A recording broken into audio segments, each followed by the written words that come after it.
Good morning, everybody, and welcome to this meeting. Just a few recommendations before we start. I just recommend everybody to switch off the microphone in order not to disturb the presenters.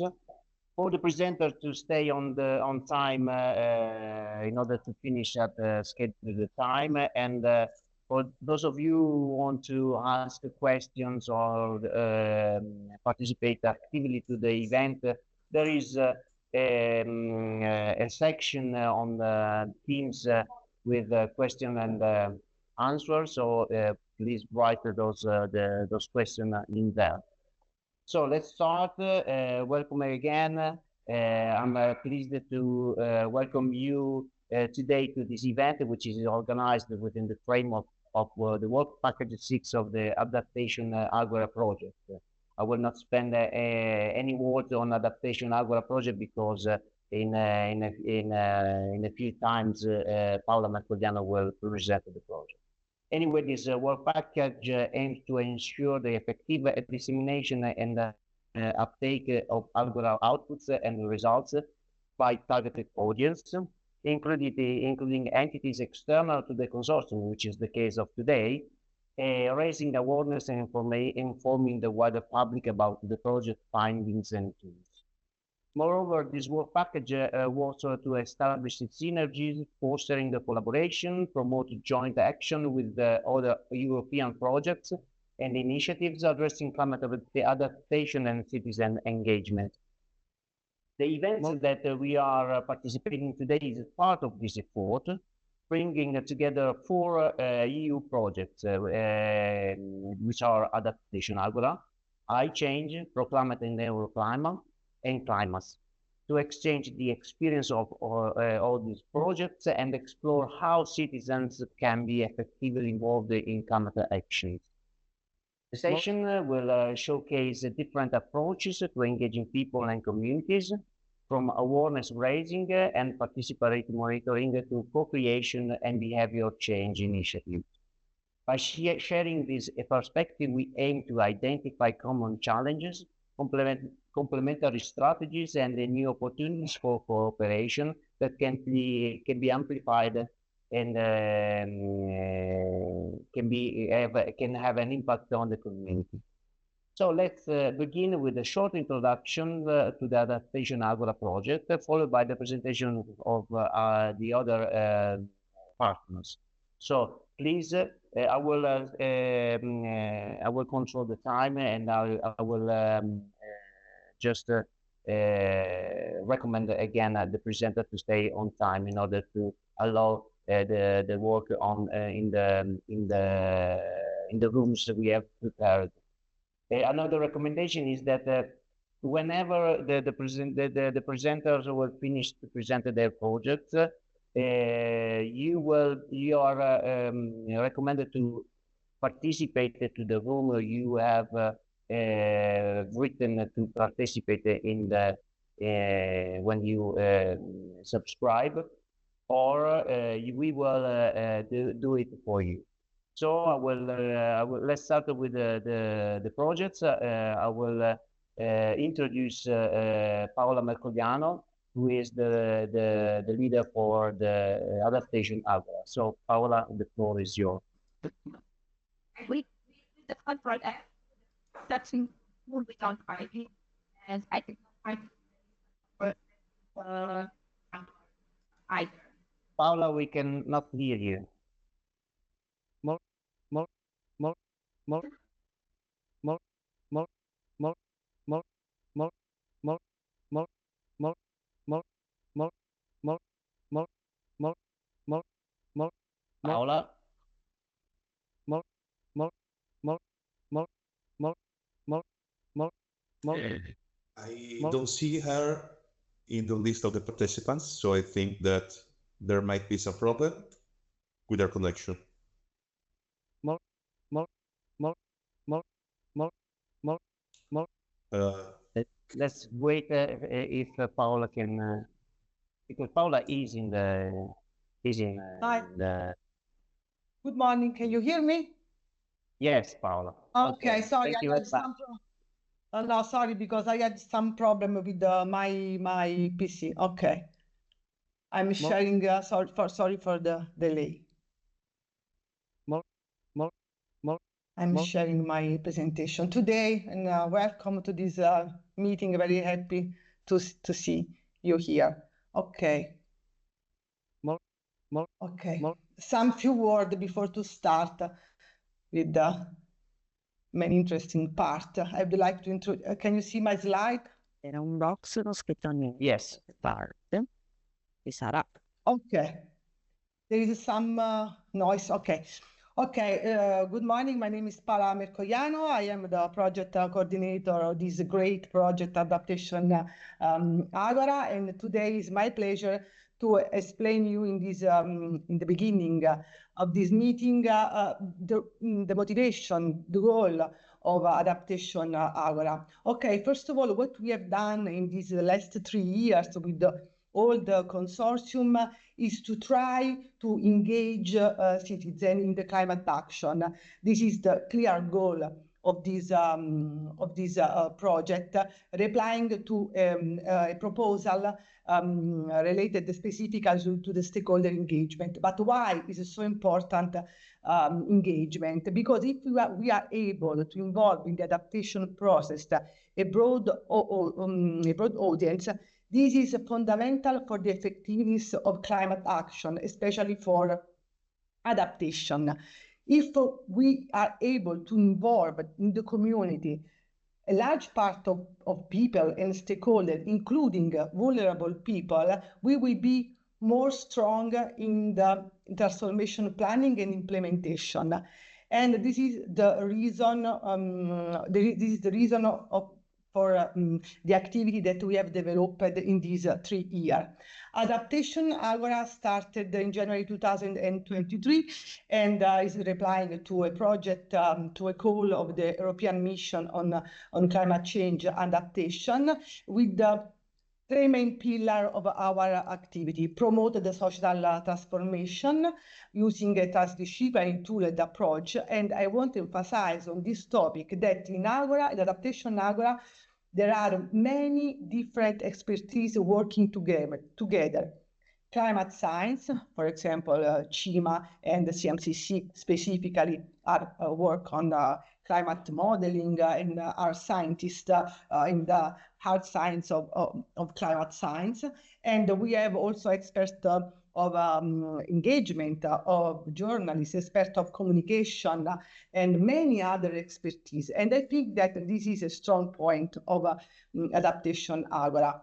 And to develop effective engagement of citizens and communities.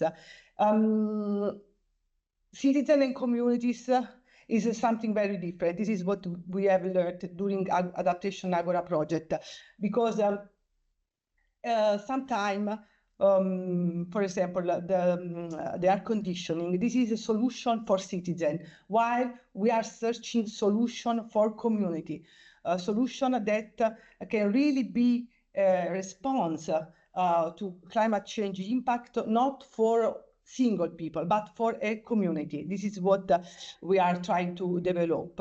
And finally, we want to accelerate the local adaptation process. And we think that communication and the fight the disinformation specifically, together with the correct use of climate data and information, can be really something working on the acceleration.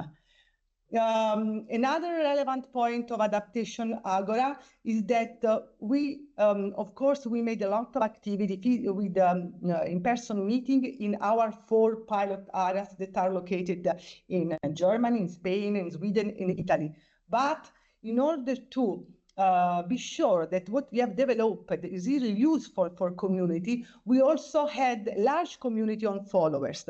We were able to have more than 30-40 community in Europe, but also out of Europe that were able to use our tool, our instrument, and to use for accelerating process of adaptation in the local community. And this is for me another relevant topic, because we were able first of all, to have many requirements from stakeholders. We met a lot of people, a lot of communities, and then our tool we now know that are able to reply to a lot of requirement in the topic of adaptation at the local level. But not only our followers and pilot, but also the digital tools. I already mentioned some of them, and now I'm going to give you some additional details. About the participatory activity in the pilot, this is the framework that we followed during this in-person meeting to engage the communities. We had this inception workshop, and what is relevant is that what we have developed in terms of capability to engage is related to involve not only one single target audience, but 8 different target audience. Journalists, NGO, and others. And what we have learned is that it's really relevant to have a specific framework depending on the audience. We need to be more professional in the engagement of the different target group. Then in the second phase, after the inception workshop, where we met in Rome, in Dresda, and in the other 2 areas, the team, the local team working that could be potentially interested in the adaptation process. We also developed a specific focus group with specific targets such as workers, GAD, multi-ethnic communities, and other vulnerable groups. This is another relevant action of Adaptation Agora. Our goal was to develop a framework for involvement of vulnerable groups. I want to mention the activities with the senior people with disability and chronic illness. There will be soon a research paper related to this activity that we hope will have more space in the next project of the mission. Finally, we had the final co-creation workshop together with the same people working in the previous workshop, and then how we use it, what we have learned by this meeting to improve the adaptation plan and strategies. For example, in the city of Rome, the Adaptation Agora project is mentioned in the strategy as an exercise to know how to involve people in the adaptation. If you are interested to know and to use in your community our tool for engagement, all the protocols are in the Zenodo. You can download and use. And this is not expected in the grant agreement, but this is something that because we decided to put this as an additional value of this project, because there is really a lot of interest in the community to have this framework for a professional engagement of people. Today, I want to also invite all of you to, there will be after a space to go in more details, but I want to invite you to join to our community hub. What is the community hub? The community hub is a place where community can know the best practice, can discuss, can communicate, can make network with other communities, because sometimes process adaptation, we think that is complex, this is difficult to start, but if you, thanks to this tool of the hub, you can really learn what the other communities are doing and to have more information, and also to start challenge, need, and collaboration. These are the 2 digital academies that we have developed, and one is related, we think that these are useful to speed up the adaptation process. One is related to disinformation. Disinformation is really a problem for especially in these last months, where a lot of disinformation is present on the social and other media. And thanks to this academy, you will be able to have an instrument to fight, to reply to the disinformation. And also there is another digital academy related to how you can find the correct data, which are the correct data for adaptation. And it is also nice because it's very interactive. There are modules, but there are also exercises, and we hope you can enjoy these tools. And finally, I would also invite you to use our Agora quiz. There are more than 500 carefully reviewed questions covering the different topic. You can play with your friends and with your team, and I think that this is a sort of gamification that also can easily improve and enlarge the knowledge on climate adaptation and, generally speaking, on the climate issue. And this is to promote, yes, the media literacy. And we are also open to increase the database of questions. We will be very happy to receive your feedback on this. And finally, I would like also to invite you to look at our Voices of Climate Adaptation. That is the last product of Adaptation Agora. This is a multimedia narrative of the project and will be the legacy of this project. Here you will find a lot of voices of the people working with us, not only people from the consortium of Agora, but also people, stakeholders, people managing the cities, NGO, professor of research, many people explaining the added value of this research that we performed at the local level. There are more than 50 videos, and I think that can give you the idea of this multidisciplinarity that we would have with our project. And I really invite you to navigate Voices of Climate Adaptation. We are really happy of the result that we have obtained with this product. Okay, this is, yes, a video, but perhaps I really invite you to go to the website. And I want also take the opportunity to say thank you to all the partners of this project. We are very happy of the result that we have obtained and enjoy the next presentation. And please send us your feedback. We will be very happy to continue the collaboration on these topics with all the community. Thank you, Nicola. Thank you very much, Paola. Good presentation, and also I invite you to reach the breakout room dedicated to this project in order to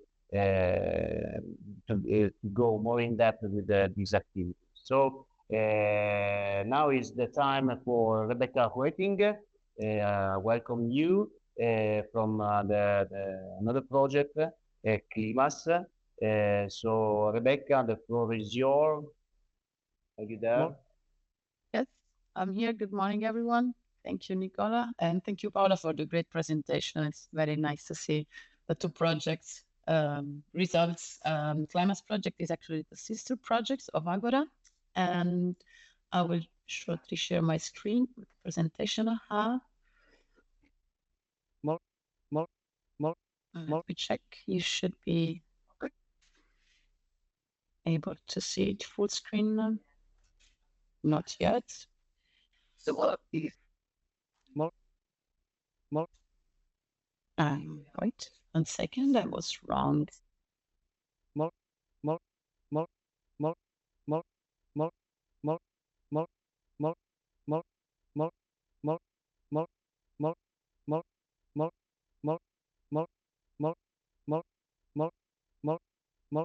Perfect, Rebecca. Okay, great. So I'll quickly share this presentation to present CLIMAS project to those who do not know about it. CLIMAS project started in 2022 now with a consortium led by Vilnius Tech and Cambiamo as scientific coordinators. We are more than 20 partners from different European countries. Yes, sorry, 2022 we wrote the project, 2023 we started. We are now approaching the end of the project. As you can see, we are now in the final phase and promoting the results and ensuring impact and uptake. And you will be involved in an activity later on in a breakout room to help us better disseminate and exploit our project results. And my colleague Alessandro Tedeschi-Gallo, who is in this call, will lead you through the breakout room. I'll start presenting the CLIMAS project. Why did we start this project? We wanted to help citizen assemblies becoming more effective, more inclusive, and more representative to ensure that all citizens, especially those that are hardly heard, whose voices are less represented, could be more engaged in those processes. What is a citizen assembly? A citizen assembly is a mechanism for deliberative democracy that brings together a sample of the population, a representative sample, and asks it to deliberate and elaborate recommendations that are informed by the best available science, by experts, but also by other citizens for policy-making decisions. So we wanted to ensure equal opportunities, diversity and representativeness through the stratification criteria. We go and work with experts and witnesses for an in-depth analysis, and we will see how we use, for example, citizen science for to this aim. And then all the groups of citizens gather together for deliberation, working on solutions and in different meetings. We used a design thinking approach and value-based approach to ensure that we could actually understand what is a citizen assembly, what is a climate assembly ambition, but also what are the problems, what are the challenges, what are the barriers, and why are they not as inclusive as they should be. So we involved different groups, especially practitioners, local authorities, and also participants of climate assemblies through the living labs that we have identified in different European countries. We wanted to start building empathy, defining the problems and the solutions with them, prototyping, and then we tested our tools together with the people that we have involved in living labs, but also in the climate assemblies throughout the project. Sorry. You can see that what we had done as usual is a map and all the target groups, but we wanted really to ensure that everyone could be represented, not only different target groups, but also different regions with different climatic conditions, and ensuring that people, regardless of the physical, cognitive, sensorial conditions and socioeconomic background, could be actually involved. You can see in this map what I just presented to you. All those little dots represent our 3 climate assemblies that have took place during the project. One in Catalonia, the first one in the region Autonoma de Catalunya, second one in Edermunde in the continental Germany, and the last one happened in the city of Riga. And those were connected with the work that was done in the living labs in Vilnius, in this case, JRC and Chios supporting the assembly in Edermunde, and then we had the Ebro del Delta region supporting the Catalan assembly. I don't want to stay here a lot. What we did throughout the project is also surveying several regions and cities, contacting the regional authorities in a lot of different countries in Europe, especially for the reasons that I just told you, to ensure that we could represent different, not only climatic, but also socio-political conditions over Europe. I wanted to bring here a sentence from our scientific coordinator, Florida Di Ciommo, a statement. This is basically the initiator of this project. We wanted to ensure that the right to participate in climate decision-making could be reaffirmed as a human right. She is involved in the action of climate empowerment in the UN FCCC agenda, and we think the climate assemblies are doing an incredible work to hold local and national authorities accountable and ensure that they can focus those policies committing to the needs of the citizens. So there are three ways of getting in the climate change policies. This is what CLIMAS did, ensuring and maximizing political incidence, supporting the decision through advocacy, and supporting climate assemblies through bottom-up processes in recommendations definition. Yeah. What does it mean, value-based methodologies? It means that we wanted to, shift the approaches of citizen assemblies and climate assemblies from an expert approach to an approach that everyone could actually bring in with their own experiences, with their own knowledge, local knowledge.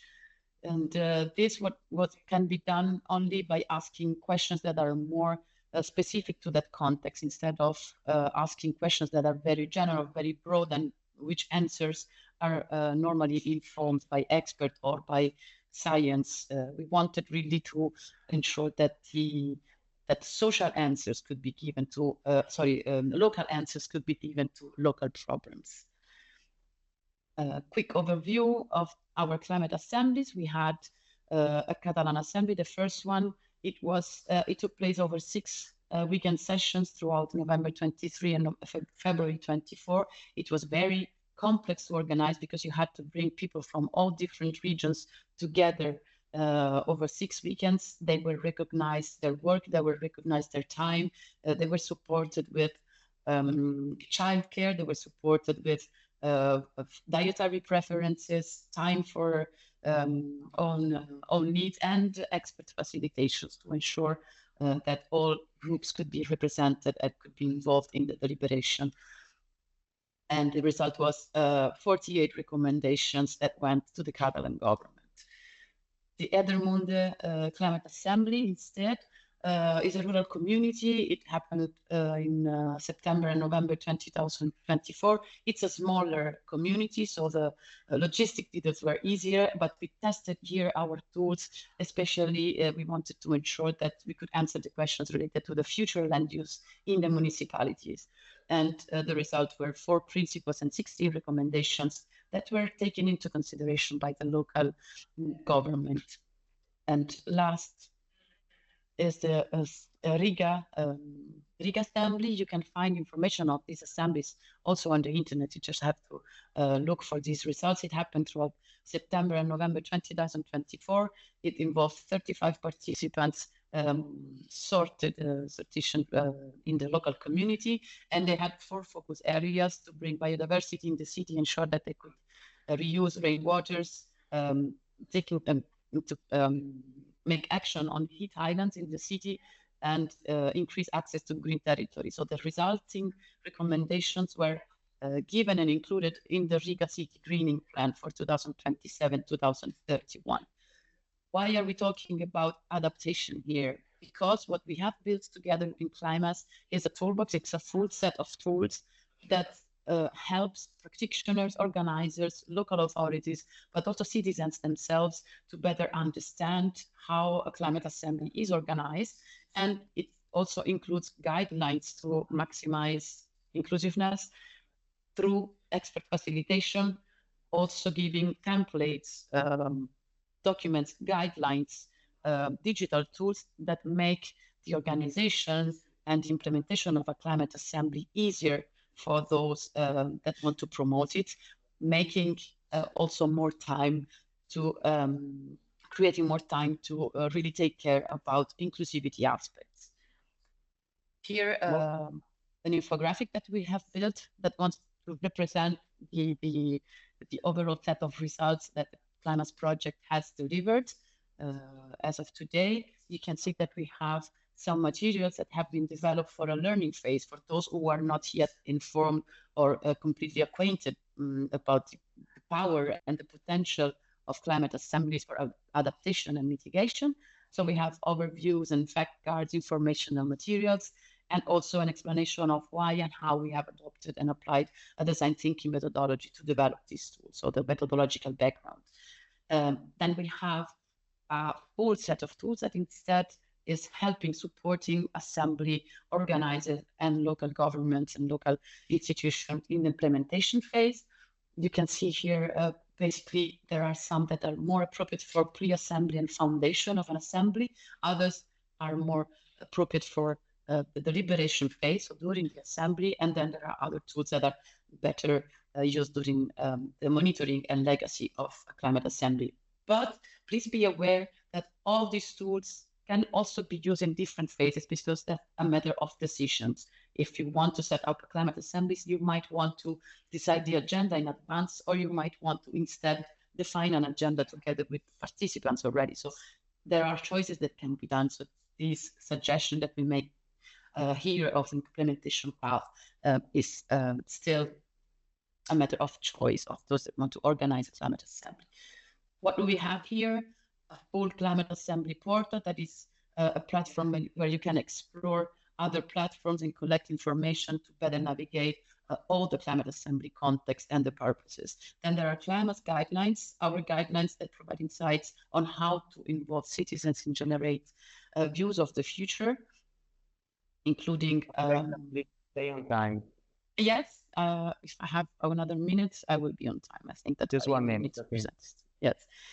We have the guidelines for setting up the assembly and also ensure an inclusive facilitation and agenda setting tools at helping define agenda topics and focus areas. Then we have a scenario prioritization and selection tool, citizen science deliberation tool that can be used before or during assemblies, but also after to monitor results. And then we have a full tool to monitor how the assemblies have performed in terms of understanding what could be done better the next time you want to organize a climate assembly. And finally, recommendations. Then we have a set of all other tools that were developed in other projects that we wanted to give you access to. So you just need to navigate our website to have access to all these tools. So please be welcome in our Miro breakout room later on to help us understand how to better exploit the results of this project. Thank you. Well, thank you very much, Rebecca. I see some common feature between your project and the previous project, Adaptation AGORA. I'm sure there will be other common feature with the other projects we were presenting. This is exactly the aim of the meeting we are participating today. Anyway, let's move on. I'll leave the floor to Antonio Parodi, who is the leader of the iChange project. So Antonio, go ahead. Okay, good morning, everybody. I hope that you can hear me clearly. I will start sharing my slides now. Yes, Antonio. Thank you. As Nicola said, I'm going to present another project whose name is iChange, which is very much in line with the previous two presented project. It is not a sister project of them, but the idea and the logic is very similar. The name is iChange project. This project is just finished. It has finished a few months ago at the end of April this year.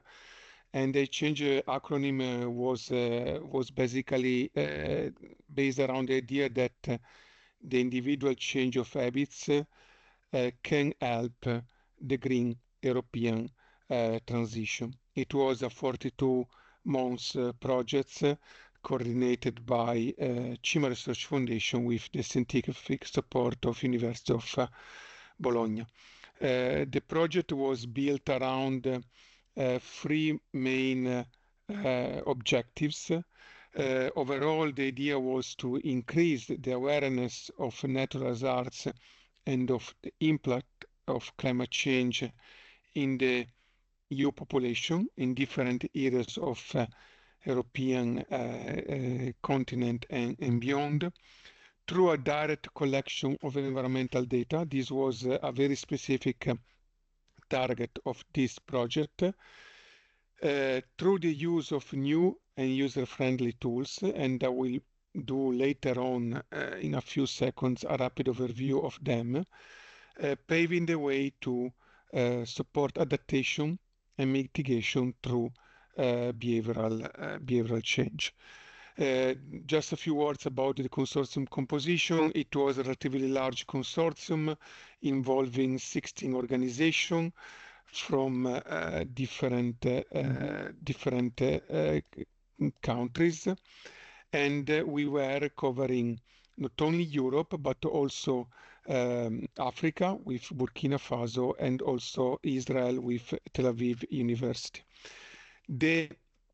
iChange, as all the other projects, had its own foundation elements. In the case of iChange, was to understand which were the gaps in literature concerning the role of citizen science and co-creation of observational initiative in motivating the aforementioned behavioral change and adaptation communication, to understand how to cope with the problem that we have had many different initiatives in citizen scientists, but very often those data are not properly collected and neither shared. And last but not least, to tackle the problem of qualitative and quantitative methods to assess the effectiveness of behavioral changes and consumption towards mitigation and adaptation. What iChange did was basically try to address those different points through a strategy that it is presented later on. Those foundation elements, so environmental and climate challenges, were addressed from through two different views. One, empowerment through knowledge, really involving the population in end-on session, in end-on collection of data, but also on the other side to understand how each individual person, through his own her own behavior, lifestyle and consumption, can have or not have certain impacts on the environment. So iChange had three pillars: a science pillars with intense campaigns about climate change awareness and education, and also through the development of validated methodology to observe environmental impacts of individual behaviors. A strong footprint on the technological side through improvement of data collection, usability and interoperability, also through the usage of low-cost sensors and their own engagement into observation and campaigns. And as I said, a very massive attempt to engage citizens in an active manner through observation of the environment and their own impact. We had, as the other two projects, so-called living labs. Our living labs were spread around Europe. You see the city: Dublin, Amsterdam, Hasselt, Bologna, Barcelona, Genova, but also in Middle East, Jerusalem, and in Africa, in Burkina Faso, the capital city, Ouagadougou. Each of those living labs had its own targeted topics, one coping with air pollution, other with extreme events, extreme temperature, and so forth. A key aspect was the fact that it was not another yet exercise in citizen science, but it was an effort to collect in coherent and state-of-the-art, inspired by FAIR principles, the data. The process in citizen science was very rigorous. We deployed sensor app surveys to enable data collection. We helped the citizen in mutual understanding of the data collected, the analysis of those data and reflection on what they represent, and also through increase of individual awareness about the sense of those data and how individual changes in behavior could change the local in the long term and medium term the local state of climate. We had quite massive figures in terms of citizen science campaign. We engaged more than 6,000 persons in the 8 project living labs. We had different data collection strategies, indoor thermometers, mobile sensors, air pollution low cost sensor, and so forth. And we try to jump in between short-term campaign, just a few days, up to long-term campaigns. Some of the sensors installed few years ago are still active now in the project, despite the end of the project. The consortium was hosting key partners about citizen science data processing, like CNR in Italy, ICMWF and CAIO, and so we developed a platform, an environmental impact hub platform, to collect those data, quality control and quality assure them, and make available for subsequent applications. Most of the data were related to in situ arrestation, sensor on the move, and air quality sensors. But as I said, we worked also a lot in enabling a change of behavior. Along those lines, we had, and it is still working, an iChange dashboard where the people can engage themselves in citizen science, can understand how certain sensors work and how they may use them, and also to trigger behavioral change. And I really invite all the audience members and related groups to register in our dashboard and take advantage of what we developed. A big challenge was also to not develop another yet carbon footprint app, but to try to challenge the people in changing behavior. We listen a lot in different social media about challenges, not all of them in general super, let's say, intelligent. In our case, we try to trigger a behavior in the people attitude towards carbon footprint and so forth. And so, for example, we had a bug better challenges, okay, or using more the bicycle and so forth.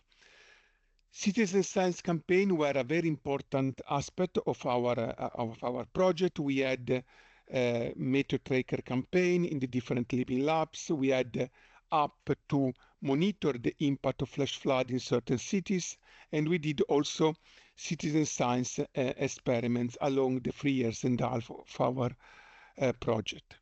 This was translated in climate action training schools involving people and citizens of different social extraction, different age, people at school, people more elderly, and so forth.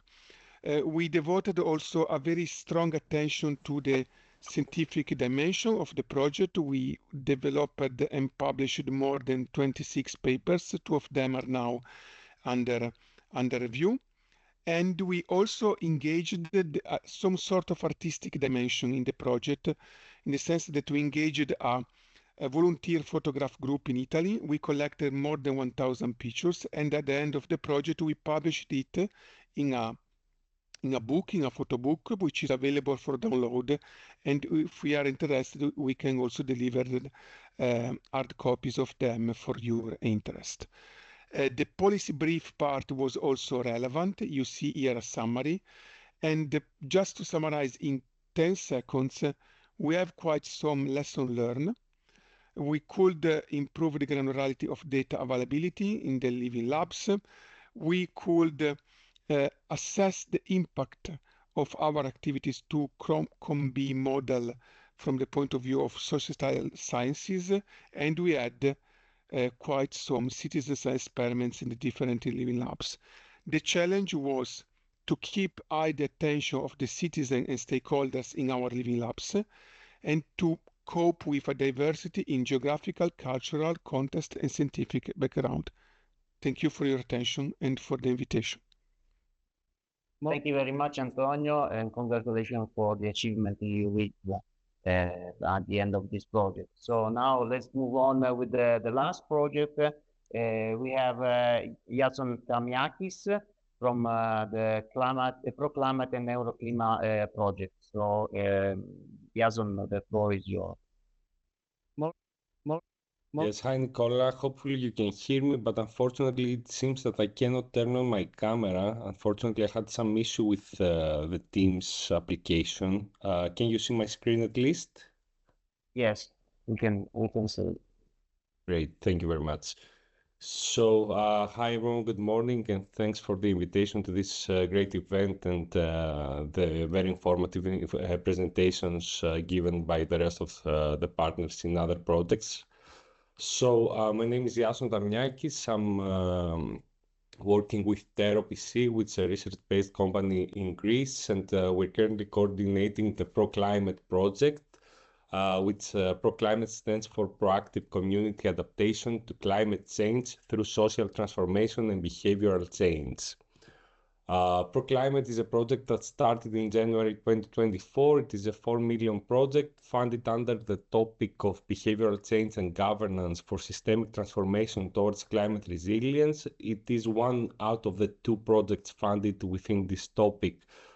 Then the other one is NEUROCLIMA, which will be briefly presented by our colleagues in Polimi afterwards. Very quickly, I will go through the presentation. Keep in mind that ProClimate just had its first periodic review, so we're in the first half of the project. We're mostly in a preparatory phase where we prepare the living labs, establish them, do our mapping and etc. And in the second part, we will have more results, hopefully similarly to the rest of the projects that were presented. So regarding the vision of ProClimate is to support communities to proactively adapt to climate change through social transformation and behavioral change. Our focus is to foster behavioral, institutional, and systemic transformation in climate governance and local adaptation. We have 5 different objectives. I will not go through them in detail, but the first one would be to design the Living Lab framework, which would allow us to enable real-life environments to test our approaches and methods. I will go through this in more detail afterwards. So the second one would be to identify the key components of each climate adaptation system, along with interactions, interdependencies, and trade-offs. The third one would be to increase the behavioral change capacity following an 8-step approach on behavioral change, which focuses both at the individual as well as in the institutional level.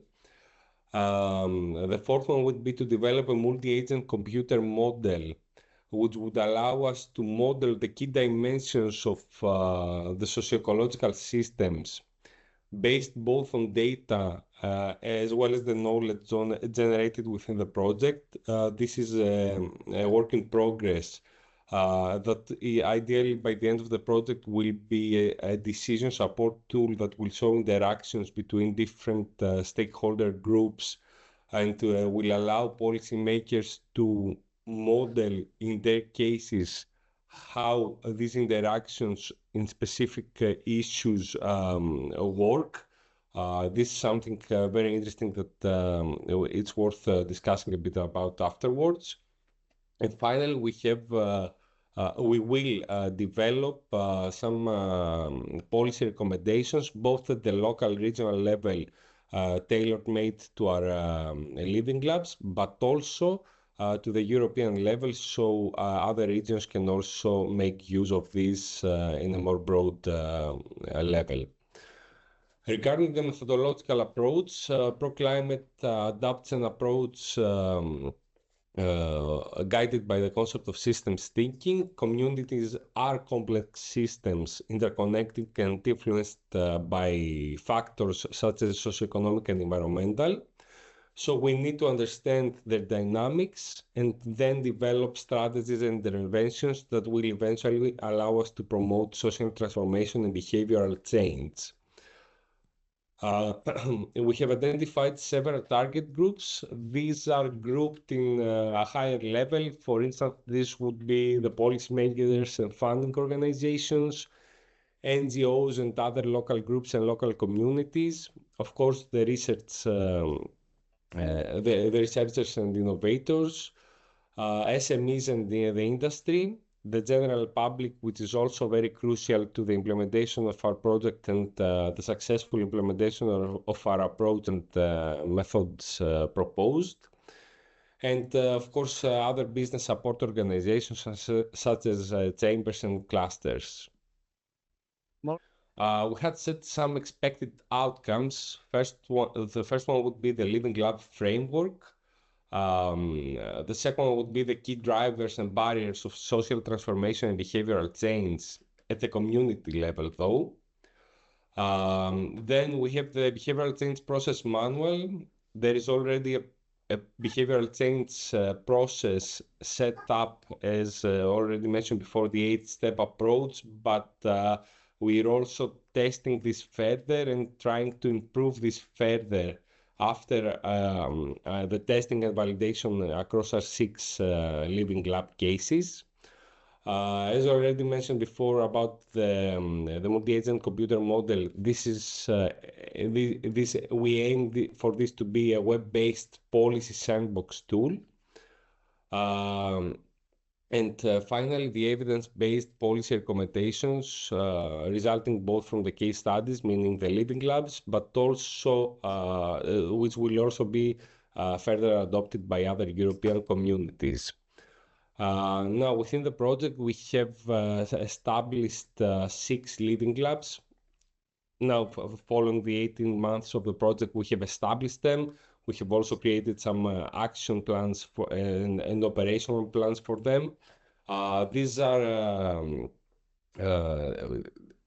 living labs were selected. Some of them were established living labs. Some of them were established through the project implementation, but they were selected due to different socioeconomic and environmental characteristics they were bringing to the project.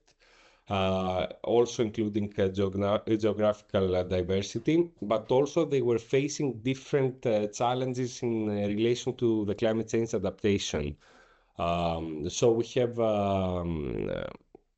living labs in Ireland, in Sligo, in Leipzig in Germany, in Badajoz in Spain, Bergen, Norway, in Gdansk in Poland, and Zakynthos in Greece.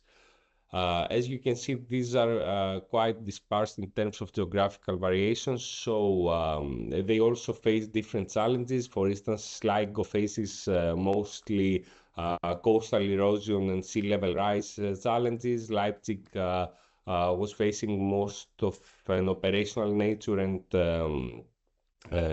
universal, let's say, guidance on how to develop their climate change adaptation plans. Badajoz had similarly had different challenges on droughts and rural depopulation.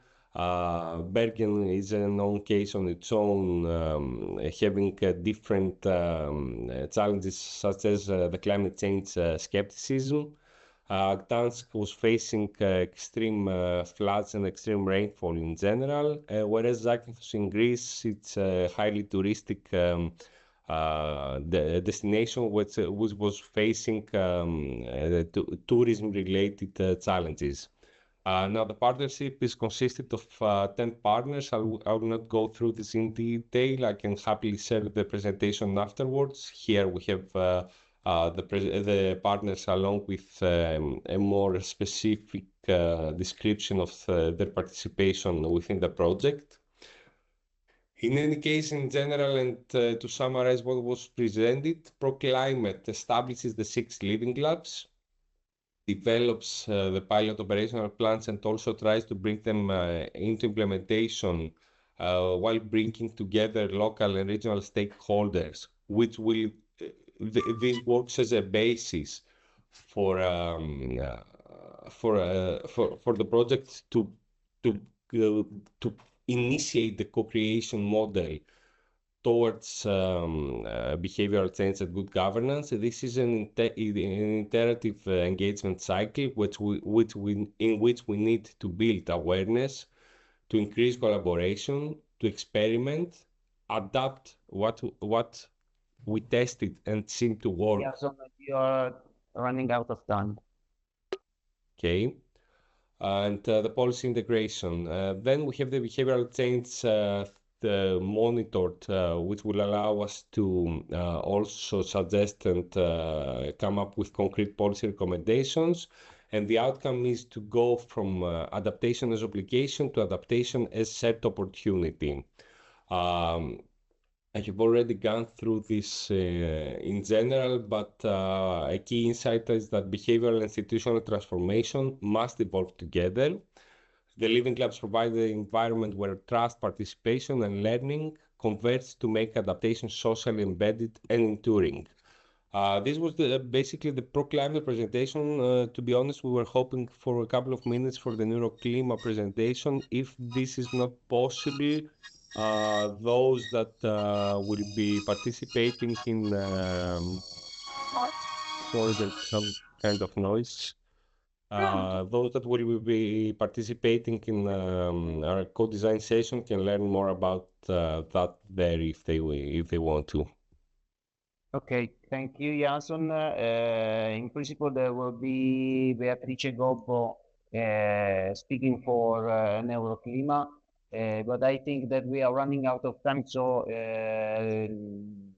we can start with the breakout rooms now, Beatrice, if you don't mind, and you can talk about your project in the breakout room dedicated to you.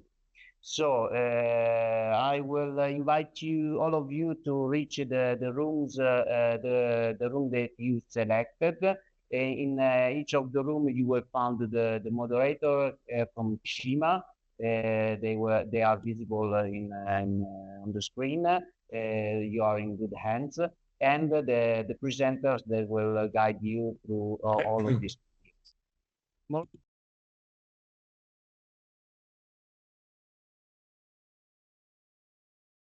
Thank you very much for participating to this interesting discussion in the breakout rooms. I'm sorry, I'm very, very sorry for the technical problem we had for the breakout room of CLIMAS, but we just went through this problem, and thank you very much, Alessandro, for doing this kindly and politely. So I can can open the discussion and the questions time. I will just suggest each one of the moderator of the presenter of the breakout rooms to tell us what are the feeling they had during the discussion. You have 5 minutes each to give us these impressions, and then we open the question time frame. So I will suggest to Paola to summarize their activity in the Adaptation AGORA breakout room. Marancio, devi andare a fare i compiti. Lori, se domani vai a scuola, il Pietro ha detto che puoi tornare con 36, eh? Cioè, Is someone that you have to close? Okay, Paola, go ahead. Yeah. No, I will say that I was not in the Agora room. I was in another room. Okay, who was the Sukaina. Sukaina. Sorry, Sukaina. No problem. So we ran a hands-on session going through the Agora Community Hub, so showing how you can increase the visibility of your work and your projects by registering on the hub and uploading your content. So we basically took people through the two different processes for uploading content, and one is through a very simple online form that you can use. Maybe we can reshare the links here in the chat. And so, yeah, hopefully it was a useful session. I don't know if others want to provide feedback, but yeah, it was basically trying to be quite hands-on and practical. Do you have any question right during the session? Yes, some great questions around whether there is going to be a long-term legacy of the Agora Community Hub beyond the lifetime of Agora. So yes, that is the case. The Adaptation Agora project finishes in December, but the Agora Community Hub will continue for a long time beyond that because it's supported by the WeAdapt platform. So it is a microsite of the WeAdapt platform, so it will be supported long term. So any content there will remain, and that is why we're trying to do a lot of use a lot of ways to increase the visibility of the work by giving a lot of traction to any work that is shared, because it will have long-term visibility. And we will also cross-fertilize that content through the WeAdapt audience, which is obviously, because it's been around longer, it's much larger, but there we can amplify the content of the Agora Hub through the WeAdapt platform. Thank you very much, Karina. Now is the turn of Beatrice. What are your feelings after the breakout room from Climate and NEUROCLIMA? Yes, thanks. Well, I think that the discussion went quite well. We had, I mean, we simulated, let's say, a living lab together, starting from a case of floods in Greece, and we identified stakeholders and then barriers, and then trying to understand which action and methods we could put in place. An interesting conversation emerged when discussing about the possibility to, let's say, identify some local officer expert on the topic of climate change that can indeed link between citizens and civil society and the municipal authorities, and putting like the idea of creating the kind of figure as one of the action and needed for climate change adaptation and also behavioral change. So I think that this was one of the important conversation that we had, as well as around discussion on which are the main stakeholders that can be involved in this kind of initiatives. I don't know if Jason, you want to add any other comments on top of these. Beatrice, thank you for this. No, I think you pretty much summarized everything. I would just like to take this opportunity to maybe see that we could maybe work on a bit on this mirror board and try to report this process, and also that the day after tomorrow there is an event on MIP for Adapt on behavioral change and good governance, where NEUROCLIMA and ProClimate will also present our work there. And on the 21st of November, we will also have a webinar, the first one out of a series of webinars for those interested in the behavioral change aspect of climate change adaptation. Thank you very much for this. Thank you very much. Could you write the link, if any, of these events in the question and answer section? We don't have active the chat, so you have to write over there if you can. But it is very interesting to have this information. Okay, let's move on with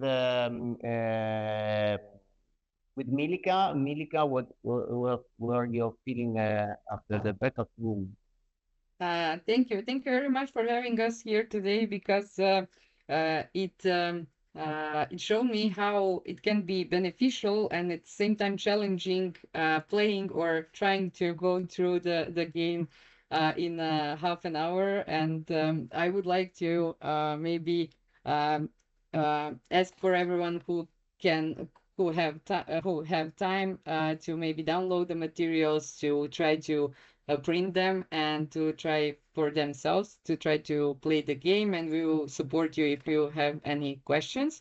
But I was trying to go step by step, like what we have in the additional materials, how the game is starting, and the interesting questions came up regarding the the age of who can play the game. So it's 10 plus. You can try to play the game in the middle school or even maybe from 15 years old students. And then the other questions were related to the materials. Could we provide some materials for the other cities or the new cities? And also, do we plan on updating the boards towards the differences in cities or updates in cities mobilities that are planned towards the future? So no, we are working with the plans of the cities that we have. So the current states of the cities, but the users and participants of the games are welcome to update the boards and the game towards the differences or the updates they are seeing in their cities. So I liked it, and thank you very much for this opportunity. Maybe we will have more time in person somewhere to play the game and go once again step by step of it. Thank you, Nico. Thank you very much, Mirika. Unfortunately, the prize of the unlucky man of the day goes to Alessandro, who had this who experienced the technical problem, couldn't lead the breakout room. But if you want to say something about the project, you have the time to do it now. Thank you. I was speaking muted. Thank you, Nicola. As Nicola was saying, yes, we were kind of unlucky with the breakout room. But if you want to help us out, my colleague Isabella has shared the link to the Miro board. So if you want, you can do the exercise offline. It really takes not that much time. We were supposed to do it in 30 minutes, but we were not able to. So if you want to help us out in CLIMAS, go to our Miro board. The link is in the questions and answers box. And we would like to hear from you, basically, to have your opinion on how we can address better our dissemination and exploitation efforts into how we should, or sorry, who we should address in our efforts to make the CLIMAS toolbox and all the tools we have developed to help and support participants to create, maintain, and evaluate and follow up climate citizen assemblies on climate. We invited in the Miro board, we invite you to visit our website and the navigation map in which the CLIMAS toolbox is, let's say, brought into pieces and explained, so for the users to better understand what tool is useful at which stage of the climate assembly and what it is used for. Once you explore our tools and the material that we have in our website and in the CLIMAS toolbox navigation map, we would like to hear from you to have your opinion on who could benefit the most from the tools that we have created, and especially to whom we should address our efforts into disseminating the CLIMAS final results and the toolbox, so that these tools can actually do what they're meant to do. So help local communities and those who are interested to establish citizen assemblies on climate, and to make them not only, as Rebecca was saying in the plenary meeting, representative, inclusive, and representative of the local community in which they are established, but also in a way that they might have a role and a way to influence local policies on climate sustainability, and thus steer the direction of environmental policies in local, but also not so local governments. Thank you, Nicola, and I get back the floor to you. And please, yes, help us out. The link is in the chat box.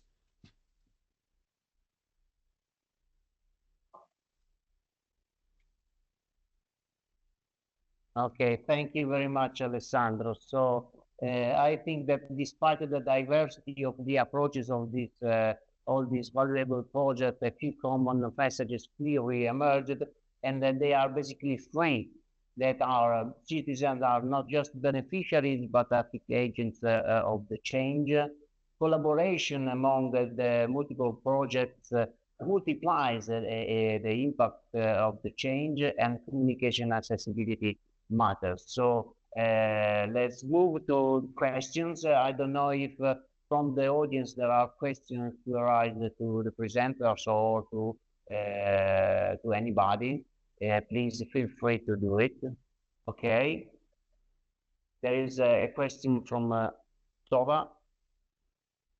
Yes, thank you. I had a question about the living labs. So I know a couple of the projects use them, and I was just wondering if anybody who used them would want to expand on how they defined a living lab, and because I've heard of it, oh, it needs to be a certain amount of interactions, or it needs to be in person, not just online. So I just didn't know what kind of qualifications the projects used. Is there anyone who experienced living lab who want to answer this question? I could, Nicola, if I may. Hi, Tova. Yes.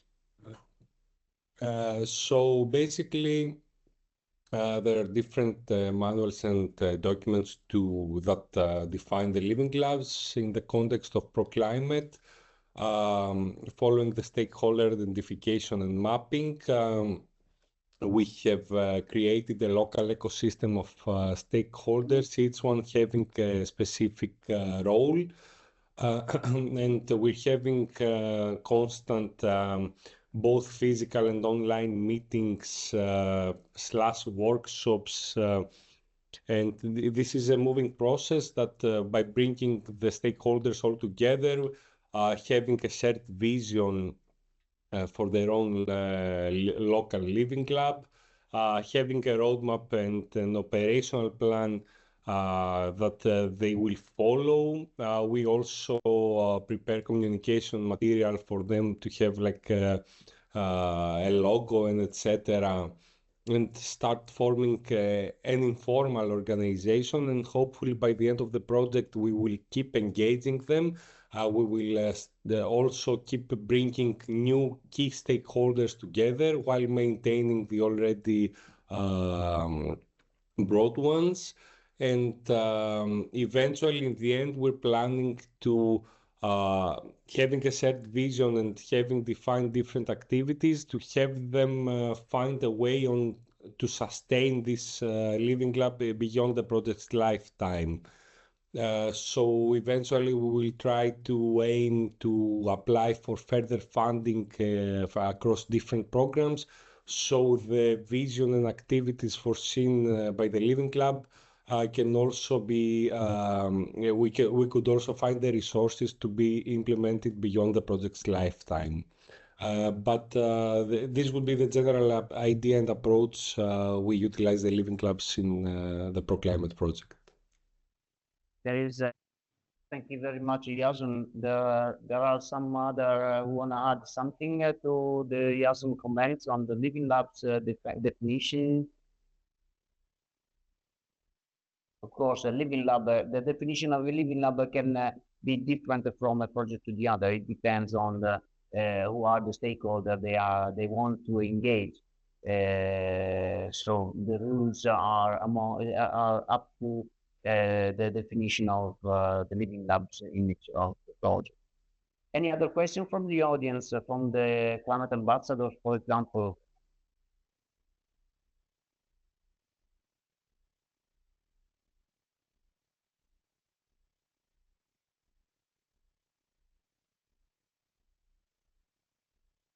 Don't be shy. Okay. If there is no question, we can go to the closure of this meeting. I can just make some comments. First of all, I thank you very much for to all the speakers and also to the participants to give their valuable time and to participate to these events, and because the discussions can inspire also our next work. Looking ahead, today's exchanges highlight the importance of the cooperation among the projects, cooperation among the project and the different variety of stakeholders, especially in the citizens. The work package 6 and the Adaptation Agora will keep fostering the synergies till the end of the project, which is not that far so far, identifying opportunities for joint action, dissemination shared, and co-creation activity. And before we close, I would like to sincerely again thanks all the speakers, the project partners, and the participants who contributed to these events, as well as the organizing team behind.